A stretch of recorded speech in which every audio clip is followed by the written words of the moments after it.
Good morning, everybody. It is the morning of day 4, and it is a beautiful morning. I'm up here on top of this bald. Take a look around. It's the first morning that we've had sunshine. Happens to be my last day on the trail. So, last couple days have been tough days. I did not make my mileage goals. You know, I did say I was kind of rolling with it, and that's what I ended up having to do. Made the decision after that long 1.4 miles through the rocks yesterday, up along that ridge.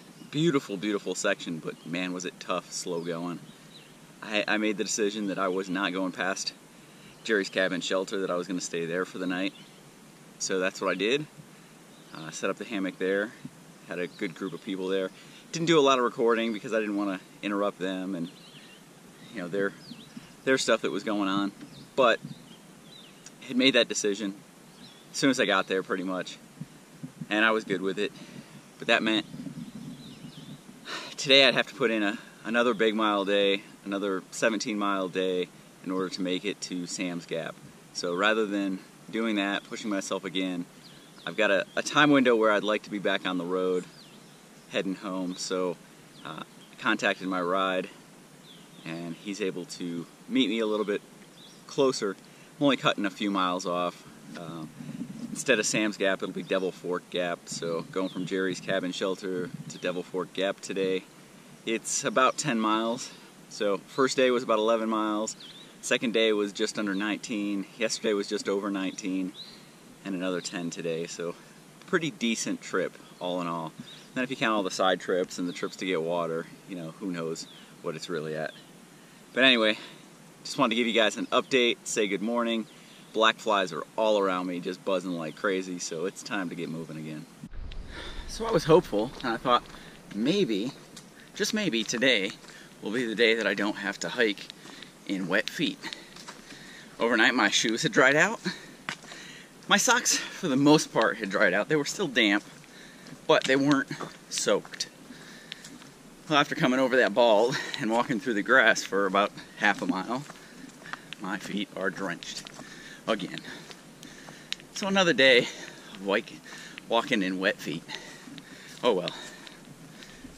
If that's the worst I've got to deal with, I think I'm good. We're not going to be able to see it, but up on the trail ahead, there's a bunny. This will be like the third one I've seen. This one's full size. The other ones have all been babies. There it goes. Bye-bye. You can see the type of impression that this trail has on people. So this guy hiked it in 1968, died 20 years later, and his ashes are buried here. Not somewhere else, but here. It means a lot to a lot of people. So on any given year, the length of the AT varies slightly due to property concerns, reroutes. But in the last few years, it's been right around 2160 has been about the number. So 2,160 miles, that's a lot of footsteps. Now, whether you hike the entire trail in 3 months, most people take about 6, but whether you do it in 3 to 6 months, all in one shot, or like me, you do sections spaced out over years, even 50 years. In the eyes of the ATC, as long as you have hiked every step of the AT, you are a thru hiker. So, which is better? Is it better to do it all at once, or is it better to break it up? Well, I can tell you there are several things to consider with that. It's a big time and money expense to do it all at once. You've got to take 3 to 6 months, get all your stuff together for the trail, mail stuff ahead, figure out where you're going to be. And it's a big hill. It's a big task to get it all set up. Now, a lot of people say that the trail changes them. They come out here, one person, do the trail, find themselves, and become something different by the end of the trail. A lot of them go on to do the Triple Crown, so the CDT and the PCT. Others come back and through hike it several more times. But most people leave knowing who they are, and sometimes it's a lot different than who they were when they started. Pretty deep. Here's another one of those tougher sections. So I just came down out of that one, and then you can see that's what we're going up. So definitely not an easy trail.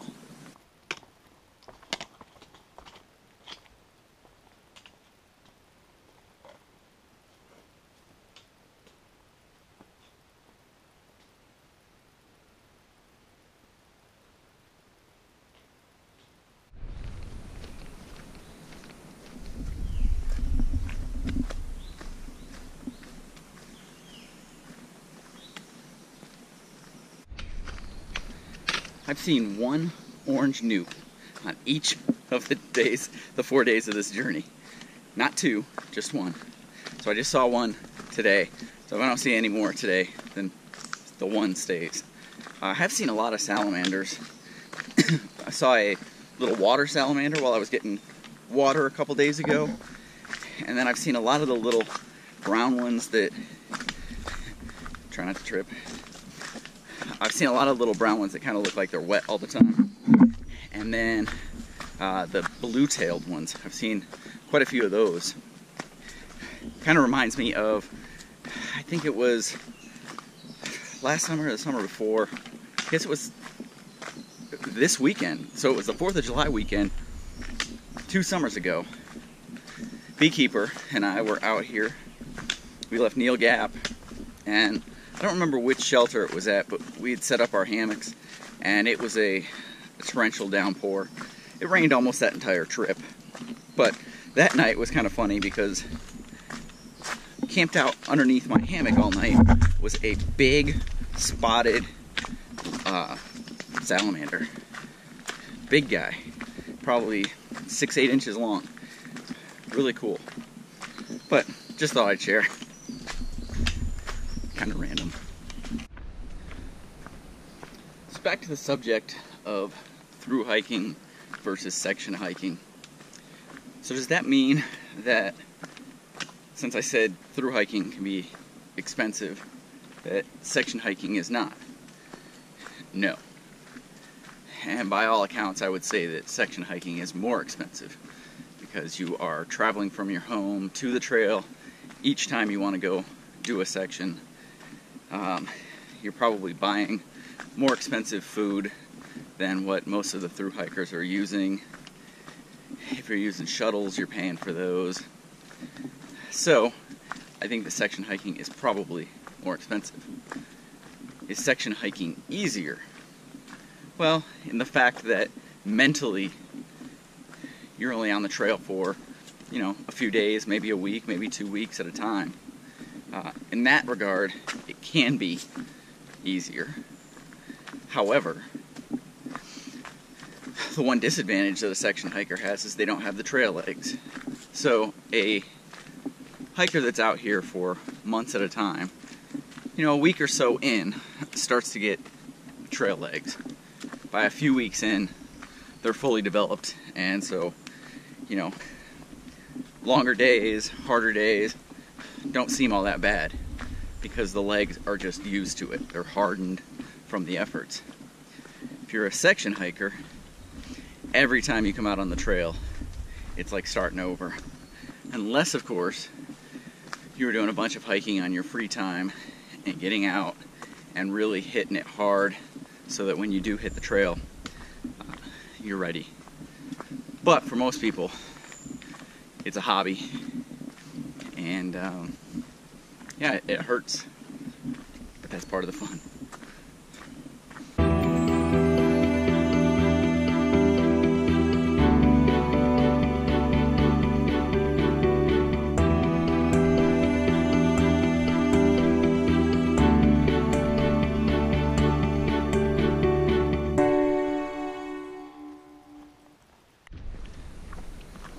So about 2.5 miles left till I get off, and you know, it's been an amazing day.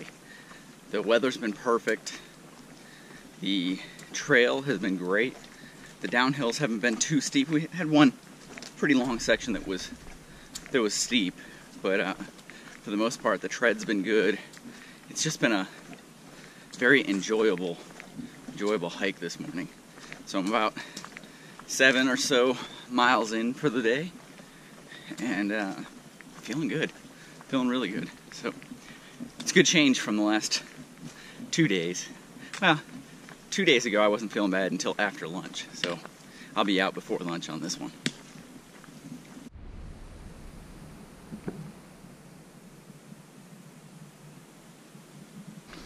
With the exception of one other night that Mike and I stayed at a camping area, a little campsite along the trail.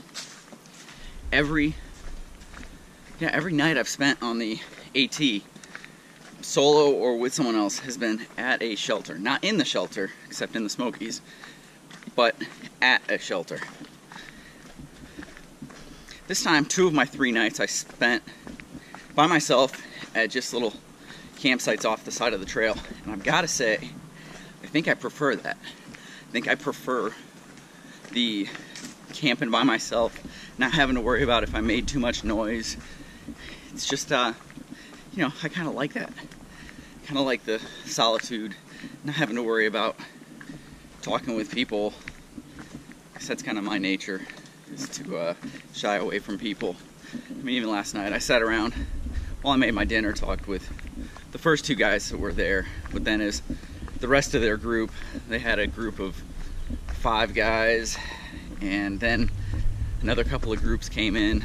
I just kind of went, hung out in my hammock, and did some reading. But I like it.